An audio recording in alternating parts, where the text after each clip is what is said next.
I'm not gonna make that mistake again. Mary Jane, will you marry me? Mary Jane! Now, I've spoken many times on this channel about a bunch of different types of topics around entertainment. How movies and cartoons made me a better man, how video games gave wonder and amusement to my childhood, and how I could relate to certain characters and try to model myself around them to be a lot more like them. I think this is a universal feeling a majority of us can get behind. Because in TV, it wasn't just about the story, the fights, the gameplay, or even the drip. It was also about the characters and how cool they were, how they carried themselves, how they could make a serious situation that they couldn't win at first an instant win for them and something they could laugh about later. It's something I believe we all admired about TV. And as much of these characters were great role models, had deep lore, or cool as hell, or just had broken transformations, a lot of these characters would get me furious. And no, people, I don't mean regular angry like you hate seeing them on screen. Nah, I'm talking about the level of hate I would have for them would be so bad I couldn't eat when I would see them on screen. And you know how angry I would have to be to leave my food out to get cold just because I saw you come on my TV? I would have to be Super Saiyan levels of angry. I'd have to be just as mad as when Gon found out Pito killed Kai. As pressed as when I found out the minimum car payment at my local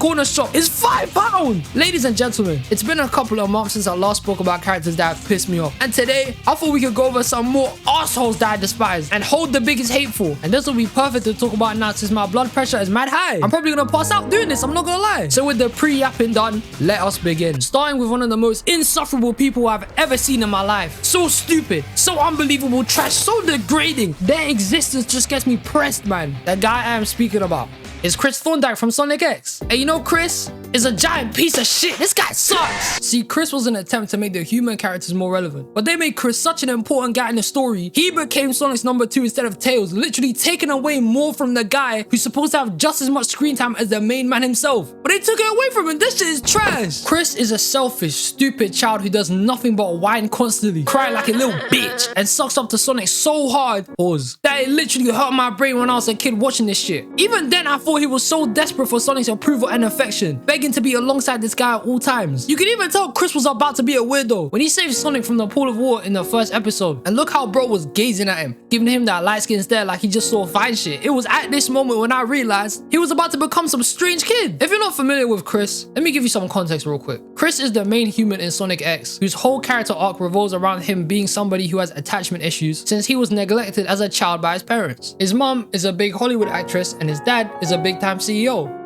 And big whoop! This guy was rich, he had all the cash money. He lived in a giant mansion, had a butler, had a maid. His granddad lived with him. He had plenty of people around him. So the whole idea that Chris was some lonely kid with no one to show him love or even to be there for him is one giant goddamn bitch-ass lie. The guy's chatting shit. He's just selfish. It's not like his parents don't want to be there for him. They had to compromise, work, slave away so that Chris could have the best possible life. It's not even that his parents didn't want to come see him. It's just that life is hard. They felt bad enough as parents that they couldn't be there for their own son, but they had to, or else how long would their rich life where they could give Chris anything he wants hold up? And he never realized how fortunate he was to have any of this to begin with. My nigga went to a normal elementary school. Shit, he was probably pulling up in a Lamborghini, and he would never see or realize the difference in life he had to those who had less than him. And even if it's normal to him and standard procedure, Chris could never see how much of a blessing he had compared to those who were less fortunate than him. I would go as far as to say he had no crushes in life, and for a 12-year-old, he sucked. This shit was so bad that Cream, the flipping 6-year-old of the group, called him out on his bullshit. And Cream's mom isn't even there. She's in a whole other dimension. Yet Cream is happy and glad since she's got people around her. Yet Chris fails to acknowledge anyone around him and plays victim. Bun this guy, man. Tanaka, Ella, and his flipping granddad Chuck were there for him. Spoke to him a bunch of times, practically raised him and cherished him as if they were his actual parents. Yet Chris would still be acting like he had nobody. He had friends, a flipping girlfriend, and he still thought he was alone and had nobody and was so afraid of this shit happening. Even though he had people, after all the adventures and bullshit him and Sonic and the man they went through, this guy closed the port on Sonic, preventing him on going home, which could have messed up time just because he was afraid of being alone again when he wasn't even alone. Bro, get over it. I don't think any 12-year-old would act like this. They would be too busy buying the stupidest shit with their parents' money. They would be boiling in happiness because of all the materialistic shit they would buy. But Chris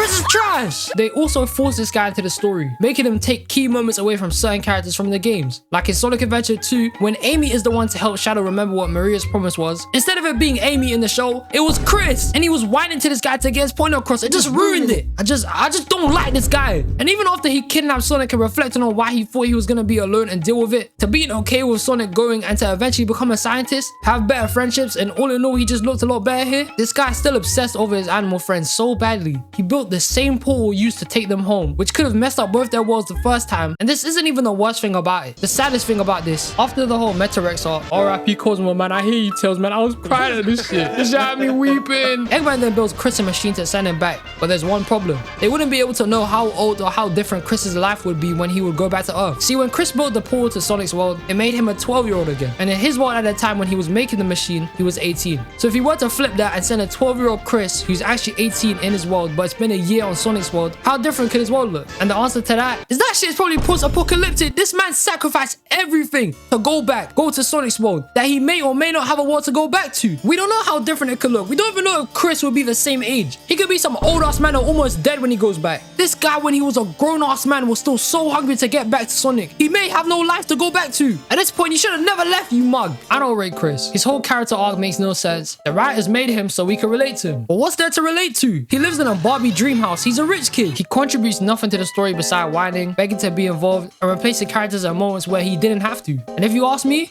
we should have made Helen the main human in Sonic X. That would have made more sense. And one more thing. One Chris, man. Mary Jane. Now I'm gonna summarize her in one sentence.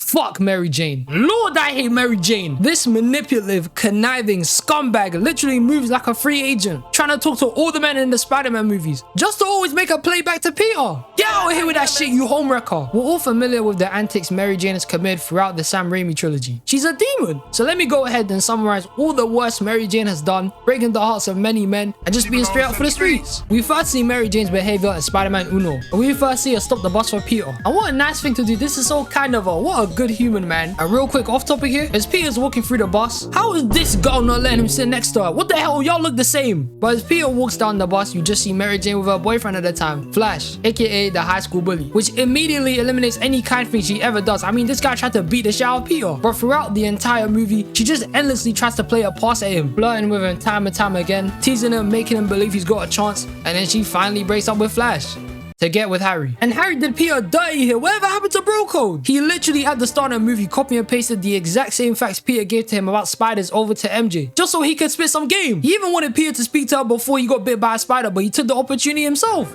What an ass, bro. This guy's fake. But while they're dating, Peter pulls up to MJ's place to work and they agree to have coffee sometime. But then she says, don't tell Harry. And that's a bit suspicious. Why wouldn't you want your boyfriend to know you're out here trying to get coffee with some other man? That's a bit sus.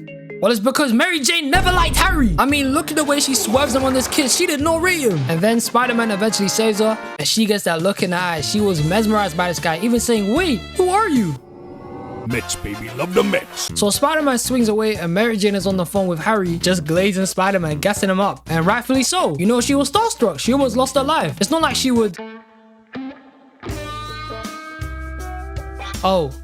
Mary Jane's a cheater, man. First of all, she's cheating on Harry. Second of all, you don't even know who this is. Peter Parker, Jameson, the chicken. Like, you don't know who's behind the mask. So you're just kissing a stranger for all you know. You could even be kissing the booty warrior. That's nasty, man. Come on. Anyways, later on after the dinner, Mr. Osborn disses Mary Jane. And Harry has no spine that doesn't defend her. Then she's still trying to make a pass at Peter, literally pulling up to his Aunt May in the hospital. And look at how she's staring at him like she wants him, bro. She's staring into his soul. And she's really listening to him. Then Norman dies, and at his funeral, Mary Jane says he loves him and kisses him at his best friend's dad's funeral. What is wrong with you, bro? There's a time and place, you flipping.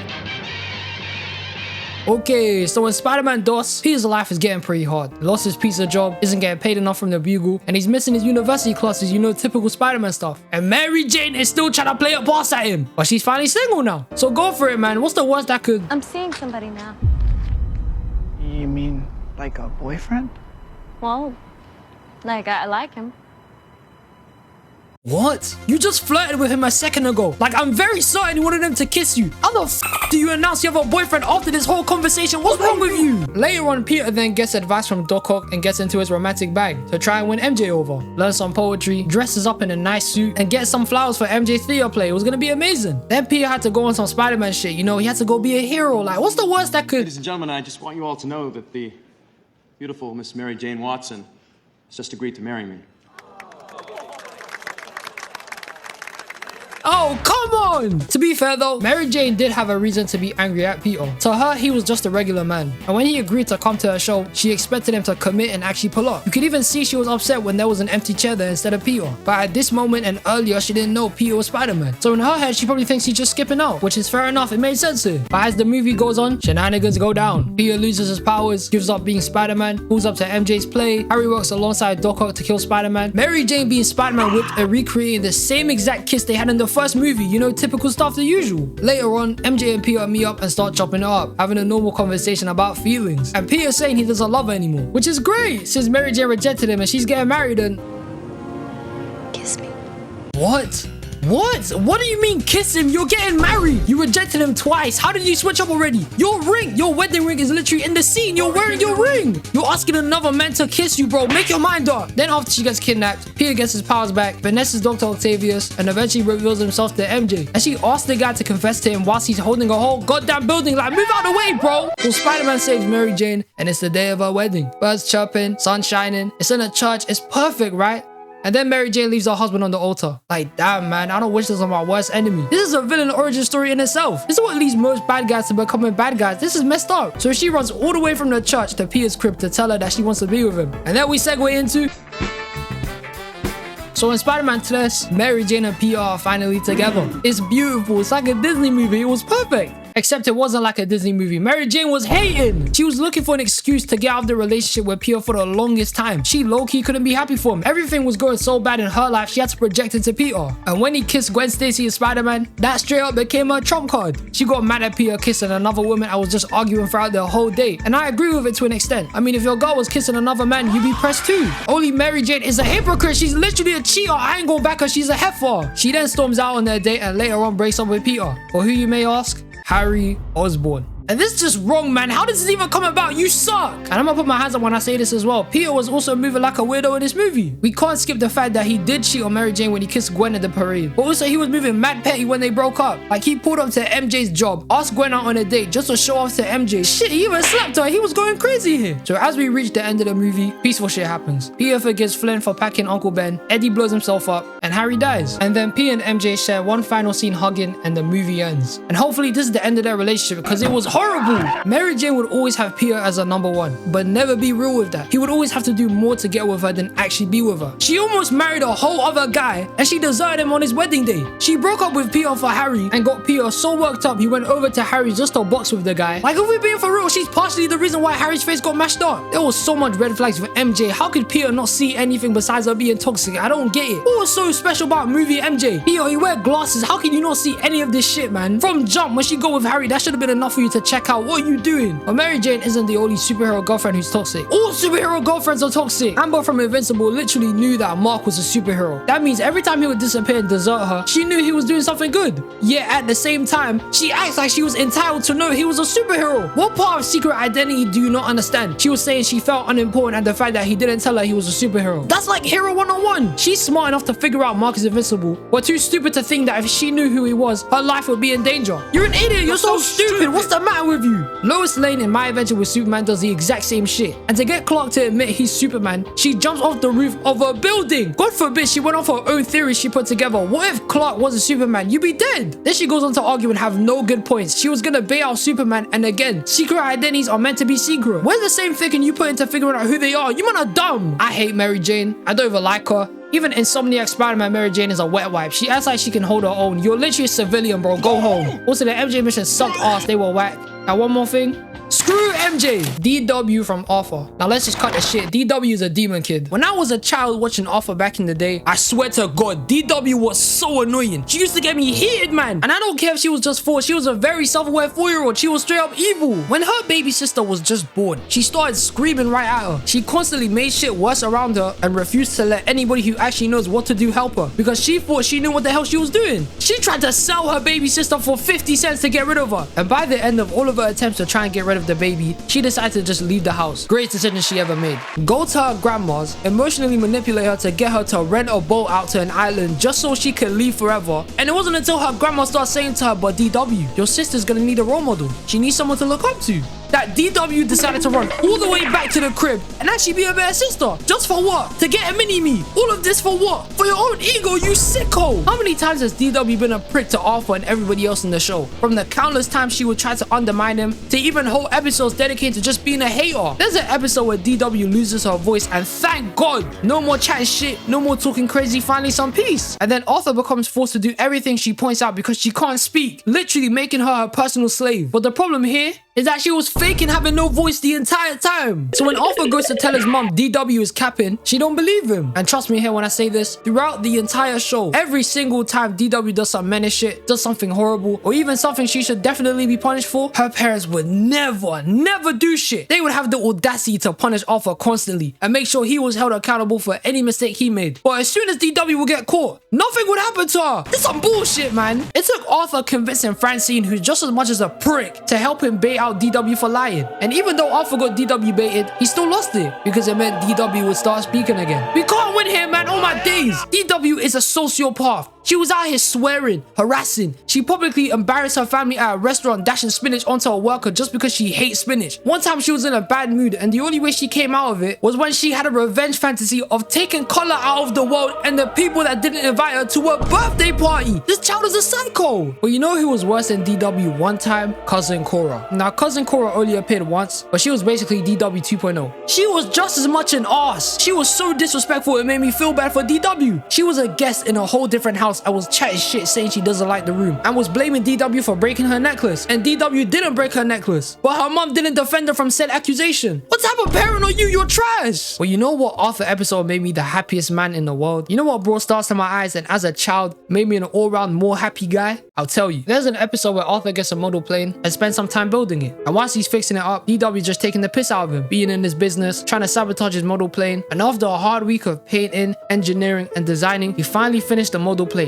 And then DW dashed out a window. So as soon as Arthur found out DW broke his model plane he spent a week working on, Arthur achieves one of the greatest goals the Earth has ever seen. Something more important than any historical discovery. Something more important than global peace. Something more great than life itself. Arthur punched DW. And all I have to say to this is you should have gone for the head. I celebrated him punching DW. She had it coming. This is like a top 3 goal in life. First is meeting J. Cole. Second is beating MJ in a 1v1. And right next to it was watching Arthur punch DW. This was amazing. So like the crybaby she is, she runs straight back into the house to tell her parents. And without even hearing Arthur about anything that happened before he even punched her, they grounded him. And even by the end of the episode when Vicky punches Arthur, his parents are trying to look at this as a teachable moment. Where's the parenting? This is some crap. This is a lie, man. One punch was somebody overstepping a boundary. The other was somebody getting bullied. Tell the difference. Even when they resolved their conflict, DW doesn't even give a good enough apology to Arthur. She didn't give a shit. And their parents didn't do anything to DW. She got off rent-free. That's some bullshit. I can't tell you how infuriating as an older brother or cousin moments like these were as kids. I'm not joking. It's like the younger you were, you could do no wrong. Parents will be out here blaming their kids for fighting back if the other one is doing too much and hide behind saying they're a baby. No, they're not. 7 is not a baby, bro. Stop coddling them, man. That's just you playing favorites. If you can hate Caillou, one of the biggest crybaby suck-up bummy children cartoon characters of all time, you can find DW just as annoying. She's evil, man. She's evil. I will admit though, DW was kind of a savage. Her comebacks were sick for a 4-year-old. They were fire. I recognize game, man. I see it. But hey, these were some more characters that definitely pissed me off. If you man got any more or disagree with the ones I mentioned in this video, let me know in the comments below. I appreciate all you man for tuning in. Have a blessed day, and I'll see you in the next one. And one more thing.